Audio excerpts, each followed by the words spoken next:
I'm one of those internet golf junkie guys that goes surfing around the place. And I stumbled upon a account one time called the Classic Golf Swing. And here was this guy, and he was wearing the Ben Hogan cap, and he had this silky looking pass. And I was like, wow, catch my attention. And here he is on our show. It's Christo Garcia. How you doing? I'm doing great, Mark. It's an honor to be here. It's my honor too. I'm glad to introduce you. And I'm fascinated at your story because to me, it's emblematic of just about all and sundry watching this on YouTube or listening to this on audio. Everything that you kind of do now in your approach to technique was born out of frustration as a former player. Am I getting this correct? You're absolutely right. I, like millions of golfers around the world, had really struggled with the game of golf, even though I've been playing from the age of 8 years old. Mhm. And I really, at the age of 40, got a new lease on life when I decided to buy the Ben Hogan Five Lessons book. And at the time, I was a 90s golfer. At my best, I could shoot in the 80s, and on bad days, were well over 100. Mhm. And today, all my dreams have come true. It took me 3 years to break par. And I think that the things that I learned along the journey have really resonated with people because the focus of my work is keeping alive the classic swing fundamentals that have been nearly lost in the annals of time. Yes, yes, and yes. I want to reach over here. Hold on. Give me one sec. I'm stepping off the microphone to say that on my desk with my collection of books that mean something to me, I see you reaching over and you got it as well. It's the Modern Fundamentals. And there we snap, we both got it. Okay. This was the first ever golf book that was given to me as a young man, 16-year-old, and I pored over it. And it was given to me by David Frost, former PGA Tour winner. And so I said to him, I'm like, highlight one thing in this book that you feel like is the most important. And it's not this one, it was another book he did. And he went to this picture of the grip. And, Wow. yeah, and he highlighted over there. And so I poured over this. Now, many years later, and I did everything in this book. And as I look back, I wish I hadn't changed, but my miss was always like a weak right, but it was the same direction every single time. And then when I got frustrated with that and I started making changes in college, then all of a sudden I was a left and right misser, and then things changed a little bit. Now, with the benefit of hindsight, I'm wishing that I just appreciated the fact that I had a one-dimensional miss and a fairly solid predictable ball flight. Um, did you go through the same sort of thing, or what was it about this Modern Fundamentals book that resonated so hard that you can go from shooting 90s to breaking par in 3 years? Yeah. So I went through the same thing. I was a junior player. Mhm. I wasn't an outstanding junior player, but I could play. In the summer between my eighth and ninth grade year, I shot 77 on the third day of a tournament to win, and I swung like my older brother. And everybody in the late 70s and early 80s emulated Jack Nicklaus. Yeah. Lifted the lead heel. I hit a cutout there, and when my father took me to take lessons, we began changing my swing to what was called the modern swing. Hmm. And I was encouraged to hit a draw because it went further. Yeah. And that became what I did. And I played my best golf my freshman year of high school. I actually shot under par in a 9-hole round. And my swing and my game got worse and worse and worse each consecutive year, all the way through my senior year. Hmm. I didn't really play much in college, and I quit the game at the age of 23 out of absolute frustration. Okay. I played around with my high school buddies, and I was shooting in the range of 120, and I was throwing clubs and really put a bad Okay. display on the golf course. And I walked off so defeated and embarrassed. And I was like, if your father saw you act the way you did on the golf course today, he'd be so disappointed in you. Hmm. And so I quit the game. I said, I'm never going to play again. And then in 1997, I was living with a roommate who loved golf, and we watched Tiger Woods win the Masters by 12 strokes. Yeah. Yeah. If you want to talk about being inspired, I was like, okay, you're allowed to play the game as long as you play like a gentleman. Okay. And I haven't thrown a club since, and I've always maintained my composure. And it's a very important part of my evolution, I think, is to not let my drama become everybody else's drama. Mm-hmm. And I played poorly for the next 14 or so years. And I was buying my seventh driver in 3 years, hoping that would fix my game. There's And a next to lesson the in that. cash register There's, was 5 lessons. there's a lesson in that observation there. But Yeah. Okay. this book, I bought it in the fall of 2009, at the same time that I had read a very, very disappointing or deflating article in Golf Digest that the average golfer after 3 years reaches their potential in the game. That if you become a scratch player in 3 years, then you're going to be there. Right. But if you're a 15 handicap in 3 years, you're essentially going to remain there for the rest of your life. And I was like, this is just terrible. I hate to hear. But I can't seem to get on board with that. But anyway, I'll let you keep going. Well, at any rate, they had awarded 3 golfers for dropping their handicap the most in the course of a year. Okay. And I was like, okay, so I guess you can get better, but it's not easy to get better. But I decided, because of the fact that YouTube had come out, and I'd always been fascinated by Ben Hogan, the story, the mystique, but you couldn't really look at swings of Ben Hogan. You turn on the US Open and you see a flash of a swing, and that's about all you could see. But I had the book, and I could go on YouTube and begin to look at his swing. And there's something pretty interesting about my background, because when I gave up golf in high school and I really focused on martial arts, and I became the #1 rated junior fighter in the state of Florida.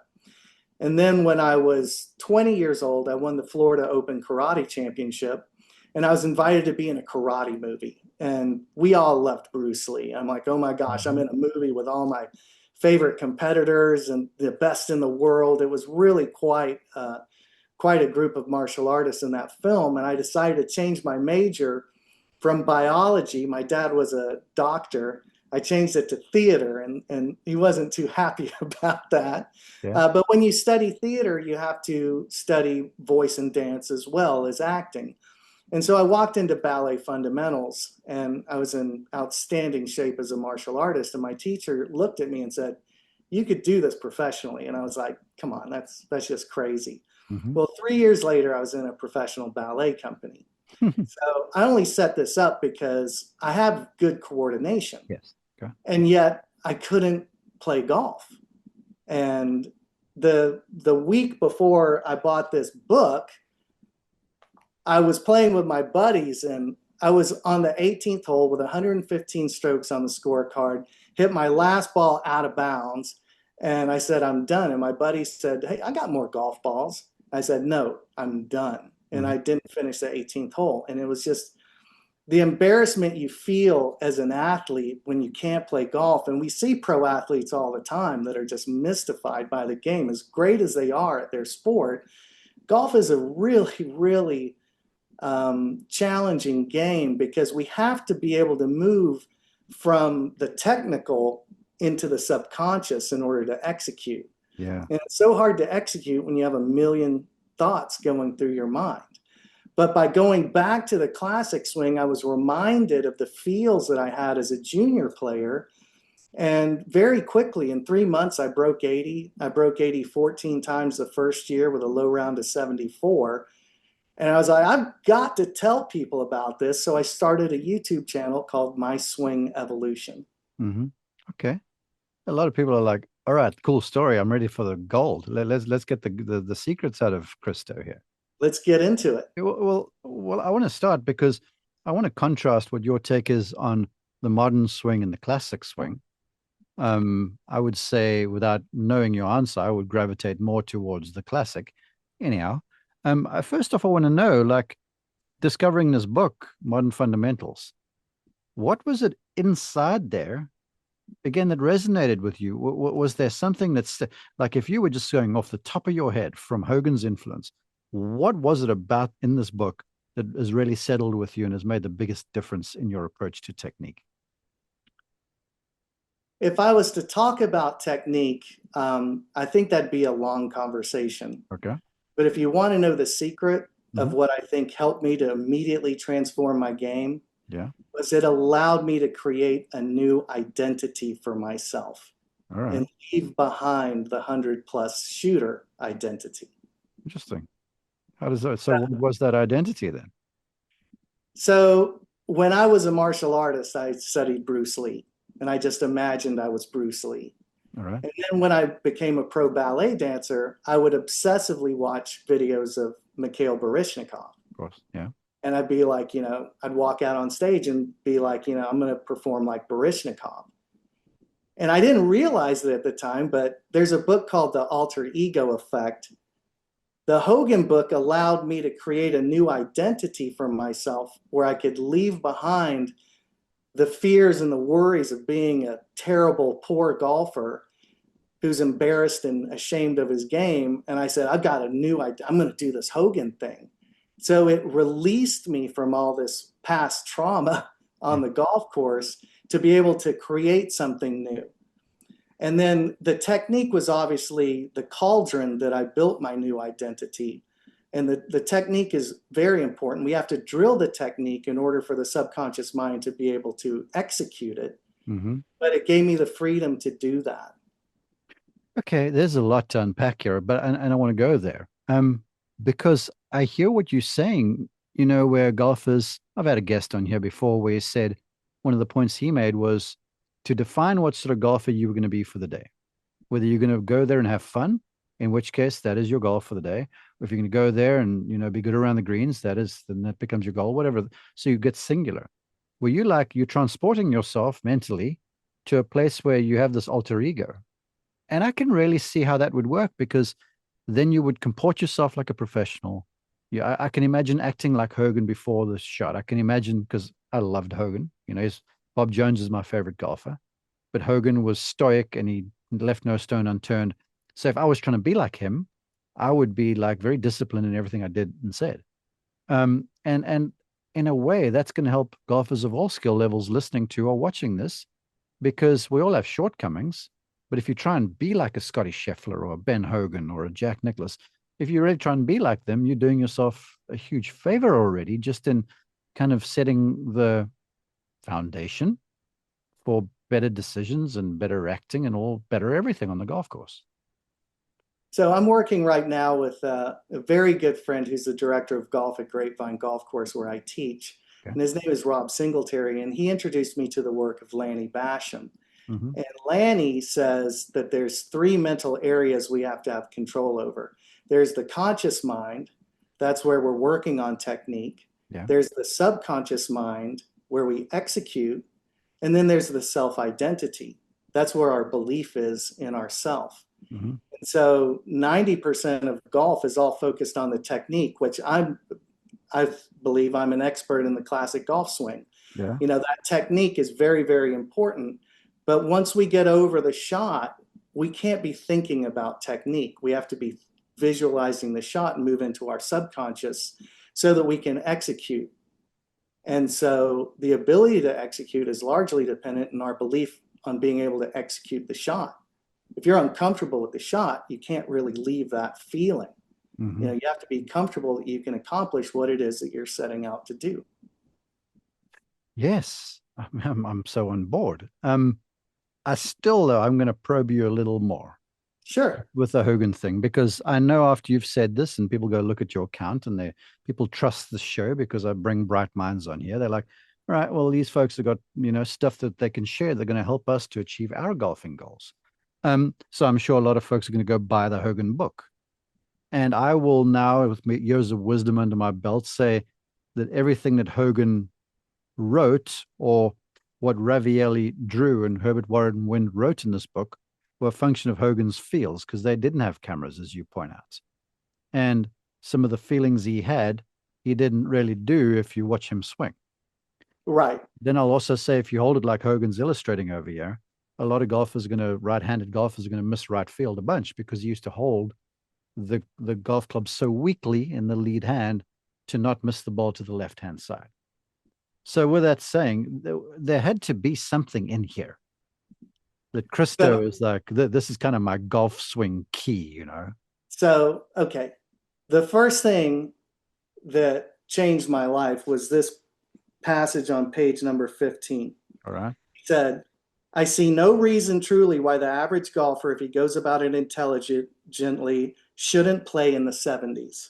And I mean by playing the type of shots a fine golfer plays. That's what changed my mindset. Now, let's get into technique. The picture that you showed of the grip, Yeah. the most important thing that we have to understand, and this is a lot of people have been, have observed, I talk a lot about the over the top move that the classic players have. Yeah. And that was simply a function that they took the club back to the inside. Mm-hmm. If you take the club back and coil to the inside and lift it, you have to go, your hand path will travel out to the ball. That's just where it has to go. But this picture that you pointed out is so important because this knuckle, this pressure point on top of the shaft, if it's on the side or underneath, you're in deep trouble. So that little move gets that pressure point at P6 on top of the shaft so you can spring the shaft and hit a solid golf shot. Yeah. You say that, and then there's a picture further on in the book of Hogan at contact. And you can see that pressure point for the folks who don't have the book. If you're watching on YouTube, it's kind of the meaty pad there between thumb and forefinger and the crook of the forefinger around the shaft. That's this point right here. Yeah. And you can see Hogan at contact. How that is actually almost drilling down on the shaft at contact with the iron, as it was illustrated. Exactly. Wow, really cool stuff. Okay, page 15. Yeah, we're gonna clip that and we're gonna make folks check that out. Okay, let's get to it. The contrast between the modern swing and the classic golf swing. You teach the classic golf swing. It's your handle on social. If you go there on your social accounts, you got some wonderful footage of legendary golfers like Hogan and Nicklaus and company, and yourself swinging on the odd occasion. So it's a treasure trove of really cool footage. Okay, before we get to your approach in the classic golf swing, talk about the modern swing a little bit, how you see it, and what the I don't want to say shortcomings because everything will work if you understand how it works. But with the modern way the golf club is swung, the reality is to me that 9/10 of the folks watching the show or listening to us, they couldn't do this consistently, as far as I'm experienced. I'd love your take as it pertains to the modern swing, please. Well, I believe the modern swing functions very well for people who can execute it. Yeah, okay. When I was 15, I began to study the modern swing, and I actually was flexible enough, I feel, to be able to execute it fairly well. As I got older and older and I began to lose some flexibility and what have you, I found that the classic swing was just easier to do. Yeah. Right. And so if we talk about the modern swing, the first thing that I was taught is, wouldn't it make sense to have a stable lower body, turn the upper body against that, and less things can go wrong? Yeah, exactly. And if you're flexible enough, like Adam Scott or somebody who, like, he has tremendous flexibility in his spine. You look at Joaquin Neiman or these guys who get in tremendous lateral side bend. That's just not available for me. I'm pretty flexible with my legs, but my spine doesn't have a lot of mobility. So I can't do that, But you look at Jack Nicklaus, and he didn't have much lateral side bend, and yet he's the greatest major champion in history. So is it necessary to move in that particular way? It works for those that can do it, but it's not the only way to swing. And I feel like at the beginning of The Lord of the Rings, Cate Blanchett says, all is lost, for none now live who remember it. And I almost feel like golf instruction today has lost the classic swing fundamentals. There's very few experts in the classic golf swing. Universally on YouTube, I see that the takeaway is taught clubhead outside the hands. We go down the target line. Okay, keep going so you can list all these things because I want the people to hear this stuff because it's truth. Because you switch on social media and you type in golf tips, golf instruction, whatever the case might be. You're going to stumble upon this podcast and other things, but you're going to hear a cadre of instructors all saying the same thing. And then the same folks will go, but they're matchups and you've got to understand a person's tendencies and blah, blah, blah, jargon, jargon, jargon. But when you listen to them, they're all saying that you've got to do exactly the same thing through the swing. So let's start. Yeah, club outside the hands going back. Club head outside the hand. So if the club head is outside the hands at P2, we know at P6 is going to be in line with the shaft and the target line. Mm-hmm. That means that club head is going to fall to the inside. The term is shallowing. Now you hear all the folks talk about shallow the downswing, shallow the downswing. You know what I hear? I hear a bunch of golfers that don't know how to square that face up, hit the thing to right field as a right hander or left field as a lefty, trying to shallow the golf club. So I'm just as guilty as anybody. Around 2020, I started to get on the bandwagon with shallowing. Mm-hmm. And very quickly, my game turned into a trap hook. That's the only way that I could play. Sure. And so I'm hitting these trap hooks, and I actually hurt my back trying to shallow it. And this was a real wake-up call for me, because I was like, how am I going to be able to continue to do my swing evolution or make videos if I can't hit the golf ball because my back is I've got a pinched nerve in my back. And I read a tweet by Jim McLean, who I've had the honor to become friends with. He spent a full day with me down at his school at the Biltmore in Miami, invited me down. And I read a tweet in January 2022 that he said, my old roommate at the University of Houston, Bruce Litsky, is what I call an over-the-top flusher. He never missed the center of the club face. That guy, I've watched him hit. Yep. Oh my gosh. So I'm out here hitting these trap draws, hooking the ball like crazy. And I thought about that tweet and I said, man, I'm just going to go over the top of it. And in 12 years of my swing evolution, that had always been an absolute no-no. It's a death move. Don't go over the top. I went over the top, absolutely flushed the ball, dead straight. The impact was just alarming. And I ran to my little iPhone. And I'm like, that was the most solid shot I've ever hit in my life. Mm-hmm. And it was an absolute revelation. And that took me down the road of tracing the hand path of the great masters, Bobby Jones, Sam Snead. Even Ben Hogan has a little over move. Yeah. I was convinced that Hogan went under, and it was an absolute shocker to me. And if you look at the top 10 winners in the history of the PGA Tour, we can look at Tom Watson said discovering over the top was his secret, and he wound up almost winning the British at 59. He learned that from watching Corey Pavin make practice swings. I've heard him say that with his own mouth. Wow, it's incredible. And so we see that the shoulders are working like this as opposed to like this. Yeah. When they work like this, that we leads can get that pressure point on top of the shaft so we can spring it and get down and through. I've got to interrupt you because what Christo was doing there, for the audio listener, if you watch on YouTube, you can see this. He's making this little infinity swish in the shoulders. And the correct way is like to swing back, and then on the way down, the lead side gets a little lower than the trail side.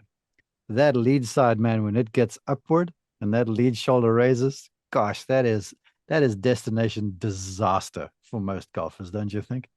Yeah, but that's how most people are trying to shallow the thing on the way down. Yeah. So it can create a lot of problems, because if you don't have the mobility in your spine to continue to clear and rotate, you're going to have a very difficult time getting that pressure where it needs to be. Yeah. And for me, the only way I could compress the ball was to hit this trap hook like that. Well, maybe I moved all the ball of a way sudden, back. I was free to be able to come down the target line, pressure the shaft, and spring it through impact. And I'm like, oh my gosh. Yeah, what you say there is so true, because then you'll hear to a bunch of folks who talk about the D plane saying, well, the ball's going to be forward in your stance, so you don't hit it inside out too much and stuff. But if you're tilting so much with a lot of shallowing side bend on the way down, you got to really learn to rotate and be flexible to get to a forward ball position, because then the reaction to that, and I want you to correct me if you think I'm wrong, is for the ball to move back in the stance. then all of a sudden you push the path way to the right for the right hander, and it's block hook, depending on how you manipulate the face. I lived it. Um, Yeah, I do want to talk about that too, because the way I would sort of characterize that, and you're the expert because you've lived this, I've taught this most of my life. Because I sort of I tend classic, but I'll use a modern element if need be to play sure. depending on where they sit. Because the way I see it is there's a road and there's like perfect and there's acceptable on either side. Then there's the point of diminishing returns on either side. And if you one way, then I'll push you the other way, vice versa. So the way I sort of categorize the thing, forgive the misspeak, is that you get like swingers of the club and pullers of the club. And a swinger or a slinger of the club is sort of more classic. It's like the Ernest Jones, if you will. They allow the head to release past them. There's a free swing of the club head. They're moving in a circle and the club's accelerating around them. The pullers of the club are lots of body rotation, lots of tilt, lots of pull on the handle, lots of then flexion in the wrist to square the face, etc., etc., etc. That is reserved for a precious few. And I will say this, I feel like the lifespan is short because you're seeing incidents of more and more lower back injuries from these folks. So that's sort of how I see it, like swingers and pullers. How would you just encapsulate the difference between modern and classic, in your opinion, as it pertains to just swinging the club? Well, when, that's a really, that subject of these young golfers like Will Zalatoris, I'm such a fan. And I'm praying that he's going to come back because I just admire his game so much. But, you look at the way they get into the ball and I think that it puts a lot of shearing force on the lumbar vertebrae. Yeah, no. I'm not a doctor, but I just wish him well. And like I said, so if we go back to the classic swing, the way it was taught, Ben Hogan on the Ed Sullivan Show says, imagine your arms are attached at your elbows instead of at the shoulders, and just begin swinging in a circle. Mm-hmm. Okay. And so if you have the arms attached at the elbows, the path of the arms and the club is going to come to the inside. And Jack Nicklaus says it's, take it back slightly to the inside. He didn't extend his arms off his body the way it's taught today. Mm-hmm. The old timers, Jackie Burke told me, yes, it's inside and up. You take the club back inside with an earlier turn, and then you lift the club up. And what this is doing, Mark, that nobody understands or teaches today is it's keeping the handle and the club in line with our spine. Okay. So one of the lessons I heard Jack Nicklaus mention this, that nobody talks about, is feeling like you're swinging up and down the spine. And this takes away so much pressure on the back, but I believe it keeps the club face square longer through impact because there's less arm roll. Mm-hmm. Yeah. Follow me? Yeah. I'm And making so notes. we can look at, I've recently been posting videos of Greg Norman, Jack, Mo Norman, Annika Sorenstam, Hale Irwin, Calvin Pete. And this morning I was watching Colin Montgomery. He is the king of up and down, Mm-hmm. Very vertical. And my gosh, he won the Order of Merit 8 times. You think the guy had some faith in his golf swing that it was going to go where he was aiming?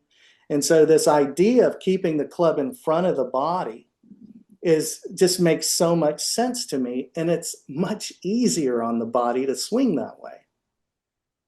Yeah, it really is. And in terms of the timing of it all, it's so much better too, because and I want to just mind the thing there where you talk about the elbows remaining in concert with the body, right? As a kid, and I'm just sharing my journey because I saw the Hogan stuff there, and I would be short but accurate because I never let my trail elbow leave my side, basically. Then I realized that you can also push this too far and sort of overdo it. To use another classic guy in Harvey Pennick, they told me to take 1 aspirin and I took the bottle full. Okay. So with that elbows in the body, I mean, you're not saying necessarily elbows just stuck to the body throughout, but they're maintaining this attitude where Hogan was like the insides of the elbows look to the sky. and Right. rotate inward. And then there's a little lift to free up. But there's never the elbows rocking in the opposite direction or whatever. There's always that look where he talked about, or like skipping stones across water on the way through. But there is a little freedom in the elbows. It's not like I'm bound to my sides. Am I correct? Absolutely. I mean, that's where we have to create some leverage in the golf swing in order to create speed. And so the arms do lift off the body. And the point that I'm making is when they're going to return, Mm-hmm. they've got a home base, but they're not rolling off of the body like Yeah. this. They're working like that. Jimmy Ballard is known for that. He talks about elbows down, and I think he had some pretty good players. Okay, well, I'm giggling if you're watching on YouTube because Christo called me out on social media where I posted a video of my own golf swing, and you showed me a hand clap emoji or whatever, sort of went bravo, because I was the guy, because I was shallowing and my lead elbow was popped out like this, and it felt like the club face was way behind me over here, and I was the king of the high ride with a driver and the odd flip hook. Then the feeling that I was trying to get in transition and was a Ballard thing is this lead elbow. I was trying to sort of turn it down and turn it so it was looking towards my belly button. And that would essentially feel to me like I was tipping the shaft or steepening the shaft. And I said this, and half of social media ripped me because I was a dumb ass, right? And a few folks who knew, like, man, good job. That's going to work. I can't tell you how squarely I hit the golf ball. And I picked up speed doing this. And to me, the feel was like I've turned the elbow like Ballard, and I feel like the shaft is standing up straight up and down. Then I video myself, and it doesn't look anything like it because I'd been so far on the other side of the problem. Right. It's, the weight of the club head is at the end. And, did you ever see on Playing Lessons with the Pros when David Duval was on there? And he talks about how he throws the club head out and around. Yeah, I've talked to him about Yeah. that. He's like, you got to play on or on top of the plane. And he Mhm. says he feels like he's doing that. Nicklaus, he says, I feel like I'm releasing it as I'm going. I'm not, holding on to it. And it's, this idea of laying it off, you know, Hogan, because his swing was flatter and he hinged the club up vertically, it certainly shallowed. We can see that, but his hand path isn't shallowing with it. I would say Hogan turned the corner with a golf club better than anybody coming in from shallow. Hogan played from inside to inside. You see, what a lot of folks do, and now I'm calling out people here, is they have you shallow the thing on the way down and you pull that off, but then you tilt a little bit and that club head is hurtling off to right field if you're a right hander, and you are destined to trap hook or high right. Where Hogan came from there, but turned and turned and turned, and that club was turning left when he hit the golf ball, even though he was coming from so shallow.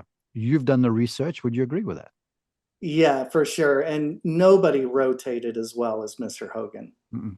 There is, when I look at his swing, we can look at Bobby Jones and Sam Snead, who have very beautiful rotations, but Hogan, oh my gosh, the way he rotates and thrusts, it's just an absolute. I've got chills. It's like a work of art.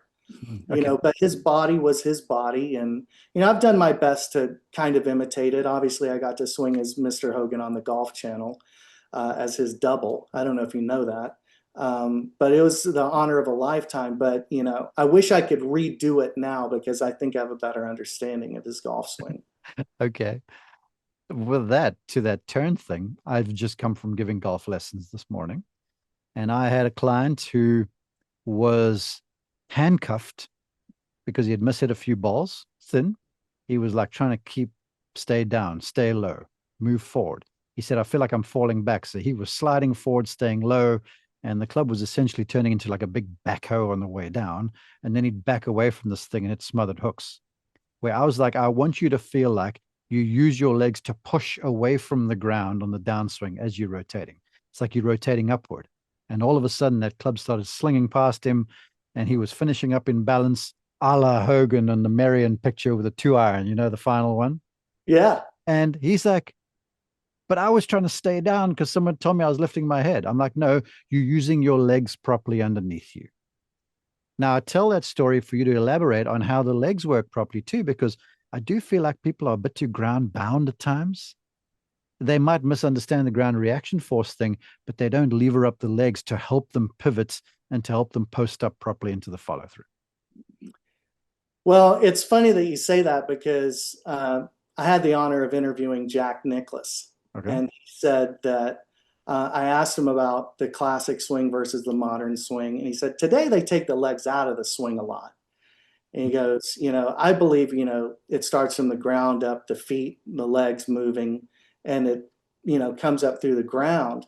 And he said, I think that if golfers today used their legs more, they'd be better players.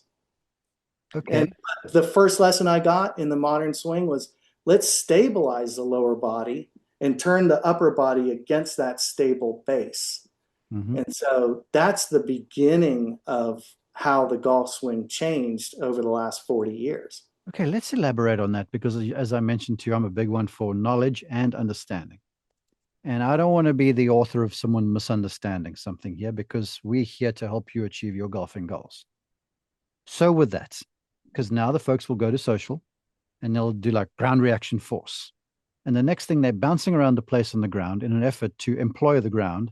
And then they're littering golf courses with errant golf shots. Where I want you to elaborate on how the legs work, because I think that's misunderstood as well. So describe to us how in the classic swing the legs work, please. Yeah, so the first element of the classic swing that's different than the modern swing is allowing the hips to open on the backswing. Okay, right. Okay, the elbows are connected. We're rotating away from the target and we're allowing our hips to open. We allow our ankles to roll. This will draw the lead knee towards the trail knee. And if you look at Mr. Nicklaus, his knees are practically kissing, like Johnny Miller or so many of the great classic swingers. Sam Snead's a great example of that. Absolutely. And so that sets up this great leg drive that these players had, where when that lead foot plants into the ground, now we're generating ground reaction forces. Mm-hmm. And two of my favorite players that I'm watching now, I'm friends with both of them, Fast Eddie Fernandez and also Jack Smith, #1 ranked long driver in the world now. They have beautiful classic golf swings. They lift the lead heel, they let the hips rotate, their ground reaction force is maximized, and yet they don't have these wild, crazy looking golf swings. They have very sound golf swings. And to me, that's what people are missing is you can swing in this way and generate all the force and power that you need from your lower body, I believe, more efficiently than by keeping both feet planted on the ground. Yeah, agreed. Now let's help translate that and transmit it to the clubhead, because I think, the way I see it, and I'm a victim of, where's that picture? There's a picture of Hogan here somewhere in the book where he's got what's like a belt tied to his belt and he's pulling his arms down and he's rotating open and the club's behind him. And I copied that and I never hit the left side of the golf course ever. I feel like the classic guys, and if people watch you swing, they rotate going back with the lower body.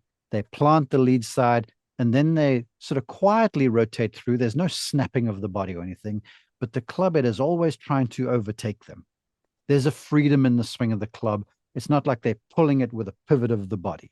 Do you get where I'm going? And I want you to describe that, please. Yeah. So to me, the thing that stands out is we have to create braking forces to create clubhead speed. Okay, right. Yes. And that's what planting that lead heel then allows you to really, well, first of all, it signals the transfer of weight. Mm-hmm. And that's another major difference in the classic golf swing and the modern swing is the modern swing is more of a center pivot driven swing. Okay, right. Whereas the lateral motion in the classic golf swing was profound. I mean, I was told that that nobody was as lateral as Ben Hogan, according to Claude Harmon. Okay, right. I mean, Hogan's so lateral, it's just unbelievable. We can look at Trevino, we can look at so many people who really, got their legs through the ball. Like, Trevino said, my first move is I broke my knees at the target. You look at Johnny Miller, you look at all these guys, and then, once you break towards the target, then we're standing up essentially, which those braking forces are going to throw centripetal force into the club head and create speed. Mm-hmm. That's the picture I was talking about for the folks looking on YouTube. You can see it over there. If you look there next to 95, Hogan's got the lower body turned way open and the club's way behind him. That picture ruined me because I would do that expecting that I was going to get the club head to the ball. From there, you got to let that thing go. You got to sling that golf club, right? You know, I chased that for years. You're And smiling as you said that. What did you make the same mistake? and you know, one of the drills I used to do, and this is a great one, is to grab onto your left belt buckle and swing like this. Yeah. But I, again, my back, I don't have the mobility to be able to deliver the club. You know, it requires too much lateral side bend that I can't do. Mm-hmm. So I don't clear my hips like that, but you can look at like Payne Stewart, you know, he's a great example. That, you know, so many players in the Hall of Fame, they have early extension. Like we've been taught that early extension is some bad Taboo. thing. Yeah, exactly. You know, we go through all those classic swingers. There's so many of them. There's too many to name, but they show a little bit of early extension, you know, where their butt comes off the wall. You know, it's not the rotational, you know, perfect modern swing, but these are the greatest players in history, you know. So I would trade my game for any one of them. And people, and you've said it, and I want to reiterate this because I want people not to lose us here. And like you say, a lot of folks don't have the rotational capacity or the mobility to do what the modern day PGA Tour player is doing. And then secondly, you list names like Payne Stewart. I'll throw in there Louis Oosthuizen because I taught him for a while. Ernie Els. I use the term slingers of a golf club. The body starts it, but then there's that break, and even Nicklaus talked about trying to get the club head to the ball as quickly as he can. He tried to get the head to the ball before his body got there. And that tells you how much they're trying to throw that club head or let it go off this body motion you describe. Yeah, that's precisely it. And you know, you can't tell me that it's not an equally good way to play the game. You know, in fact, I think it's just easier to play that way. Well, the truth is that the object in golf is to take an implement and propel a ball to the target. And you swing that implement from one side to the other. And you could do that just with your wrists and propel the ball. And if you didn't have wrists and stuff, you could move your body and not be as levered. But if you start to let this motion in and up and a little over, like you talk about, and then you let that thing go, you'll get the club head around you very fast. And if it goes fast and you strike square, you can hit farther very quickly. Yeah, it's you know, it's so funny you brought up Louis Oosthuizen. You know that I guess the PGA Championship had a long drive competition. I think it was 63 that Nicklaus won. Mm-hmm. Do you know the distance that Nicklaus hit the ball? No, it was long back then. I know that. It was 341. No, he was But long. then when they reproduced the competition in 2013, 2014, Louis Oosthuizen won it with a drive of 340. Well, that's the joke. I asked Mr. Nicholas, and he goes, I hit the ball as far as I needed to. Which said, think about this, right? If you dive into that statement, that means that, and he would say in golf my way, I wasn't going full bore all the time, but he had these levers at his disposal. And levers mean freedom of movement. You're creating leverage. And if you ground to the ground and you're tilting and rocking and this sort of stuff, you're not freeing up the golf club to allow it to go faster. Like I just said allow, and this jogged my memory, and I want to make an observation, let you swing at it. Davis Love the third, unnamed deal. He's a dear friend. Yeah, you can shake in your head, one of the great golf swings of all time. When he learned the game, his father, Davis Love Jr., gave him a driver and he said, Davis, go outside and I want you to hit drives to the 150-yard marker with a full swing. And Davis did that. Came back in and his dad said, you got it? Then he let him go to like 200, 250. Then he came back in one day and he said, okay, Davis, you can let them go over 300. So that was Davis just learning this move. And then each time just allowing more speed out of this thing because of the freedom of the movement. He wasn't handcuffed by positions and stuff like that. It was this classic swing of the club, not this modern move and tug and pull and tilt stuff that we've got going on. So this morning I was watching a Jack Grout instructional video, Love him. and Nicklaus gives the introduction. He goes, I started taking lessons with Jack Grout when I was 10 years old at Scioto Country Club. And he goes, Jack never talked about where the club was pointing or positions or, it was like, what are your fundamentals? What's your setup? Can you use your legs? Can you get to your left side? That's the language that he used. Mm-hmm. And it was very, very different than the way we hear it taught today. Yeah. And it's so refreshing, because the thing that I love the most about Jack Nicklaus is he said, I want to keep the game as simple as possible and use one swing for all my clubs. And, and he said, if I had a problem, I didn't have to run back to my swing coach. I knew how to fix it. Yeah. Those are wise words you leave us with. I've kept you for such a long time. I could feel like I could talk about this forever, because every conversation we start, it gets me going in another direction.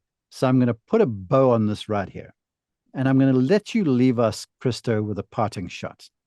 I want to prompt you, though, because a lot of what you talk about when people go look at your socials and your YouTube is this little over move.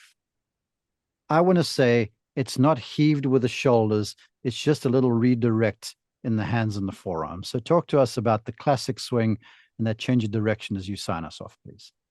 Sure. So if you keep the elbows connected when you do your backswing inside and lift it up, the hands will be a little bit deeper than the way it's taught today. Yes. Naturally, as your body recenters and you go out to the ball, your hand path will be over the backswing path. Mm-hmm. So it can be a bigger loop like Bobby Jones or Sam Snead, or a smaller loop like Ben Hogan.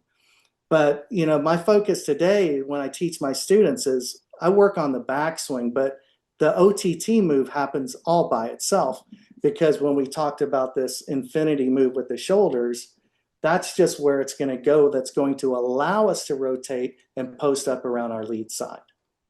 As you deliver that and as you demonstrate that, I can see how you'd hit some sweet power fades out of that position if you just manage the club face. So cool. Christo, thank you for your time, your insight, your wisdom, for sharing it with us. Please share with the global tribe where they can find you on socials and the like. Sure. So my handle is the Classic Golf Swing. Mm-hmm. On X, it's Classic Swing X. But everywhere else on Instagram, YouTube, and TikTok, you can find me at Classic Golf Swing. And he's got a pretty silky looking pass himself, if you want a model to store in your phone. Hey, man, I appreciate everything you're doing for the game, and thanks for joining us. Thank you so much, Mark.